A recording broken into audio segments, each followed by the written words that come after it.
Welcome to my channel fairy land कहानी। दोस्तों, एक शहर में राजू और शालू नाम के दो अनाथ भाई बहन रहते थे। वो दोनों सड़कों पर घूमकर भीख मांगा करते थे, अपनी जिंदगी बस गुजारने की कोशिश में। एक दिन जब सुबह से उन्होंने एक दाना भी नहीं खाया था, थके हारे वो एक सुंदर से घर के सामने पहुंच गए।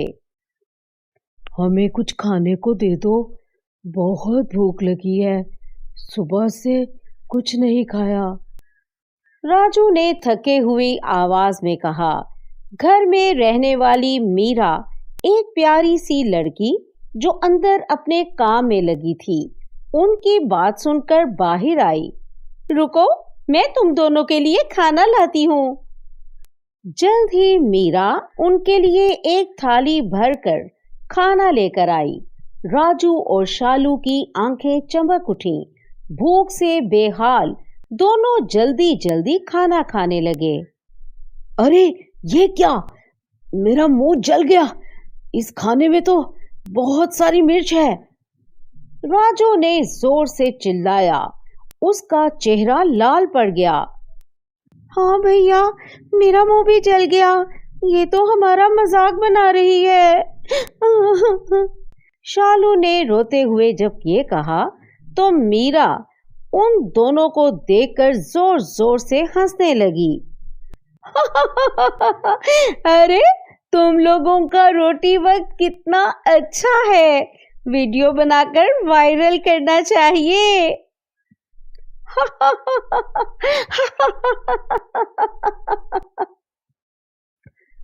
राजू को ये सब देखकर बहुत गुस्सा आया। तू हमारा मजाक उड़ा रही है, गरीब होने का मजाक बना रही है। उसने मीरा को जमीन पर गिरा दिया और जोर से कहा, ले, अब ये मिर्च वाला खाना तू खा, देख कैसा लगता है। राजू ने गुस्से से मीरा के मुंह में जबरदस्ती खाना ठोंस दिया।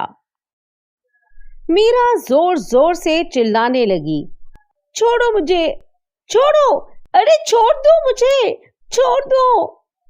तभी मीरा की माँ गीता घर के अंदर से बाहर निकली। उसने देखा तो तुरंत एक डंडा उठा लिया और राजू और शालू को मारना शुरू कर दिया। चलो निकलो यहां से, दोबारा इस इलाके में दिखाई दिए तो मैं तुम दोनों की टांगे काट कर फेंक दूंगी। दोनों भाई बहन रोते हुए वहां से भाग गए।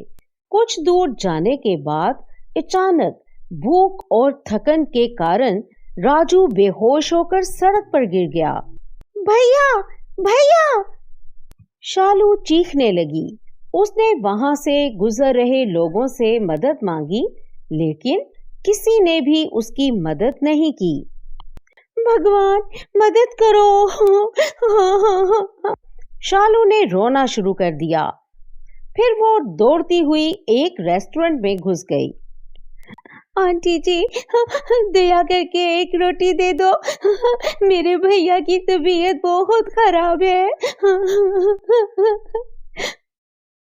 शालू ने घबराते हुए कहा, लेकिन रेस्टोरेंट वाली आंटी ने बिना देखे ही कहा, चलो भागो यहां से, वरना चौकीदार से पिटवा दूंगी। शालू की आंखों में आंसू आ गए। उसने वापस अपने बेहोश भाई के पास जाकर उसे हिलाया। भैया, आंखें खोलो प्लीज। धीरे धीरे राजू होश में आया, लेकिन वो इतना कमजोर था कि चल भी नहीं पा रहा था। दोनों पेड़ के नीचे छाया में बैठ गए। जब अचानक आसमान में एक चमक उठी। एक खूबसूरत नील परी अपने जादुई कालीन पर सवार थी। उसके कालीन पर ढेर सारा सामान रखा था। फिर एक पोटली कालीन से गिरकर बिल्कुल शालू के सामने आ गई। शालू ने उत्सुकतावेश पोटली उठाई और खोल ली। अंदर नमक भरा हुआ था।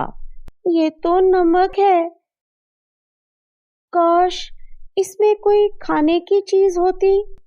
जैसे ही उसने ये कहा, उसके हाथ का नमक जमीन पर गिर गया और अचानक ढेर सारा स्वादिष्ट खाना प्रकट हो गया।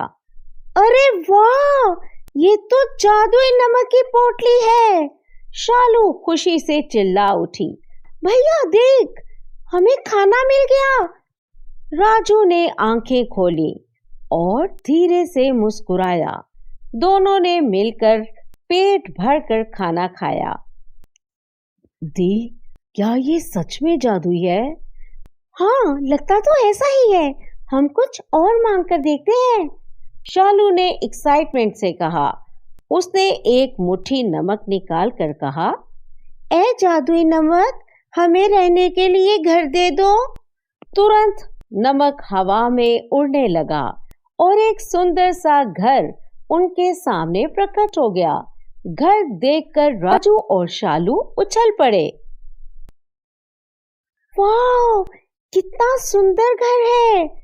दी, ये वाकई बहुत ही सुंदर घर है। राजू भी खुशी से बोला। हाँ भैया, अब हम यहाँ सुख से रहेंगे और हमारी तरह जो दूसरे अनाथ बच्चे हैं उन्हें भी यहाँ लेके आएंगे। अगले दिन दोनों भाई बहन अपने जैसे गरीब बच्चों को वहाँ ले आए। सभी ने मिलकर वहाँ हंसी खुशी रहना शुरू किया। उनको जब भी किसी चीज की जरूरत होती वो जादुई नमक से कहते और वो चीज तुरंत वहां प्रकट हो जाती। शालू और राजू का नया जीवन, उनका नया घर और नए परिवार के साथ बहुत अच्छा बीतने लगा। एक दिन मीरा भी उनके पास आई और उनसे रो रो कर माफी मांगने लगी। कृपया करके मुझे माफ कर दो, मैंने तुम लोगों के साथ बहुत गलत किया। राजू और शालू ने उसको माफ कर दिया और वो भी खुश होकर वापस चली गई।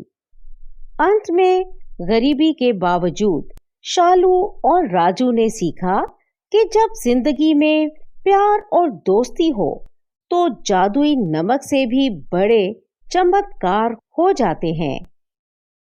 तो बच्चों, कैसी लगी आपको हमारी कहानी? अगर हमारी कहानी पसंद आई हो तो वीडियो को लाइक करें, शेयर करें और हमारे चैनल को सब्सक्राइब करना मत भूलें। मिलते हैं एक और मजेदार कहानी के साथ।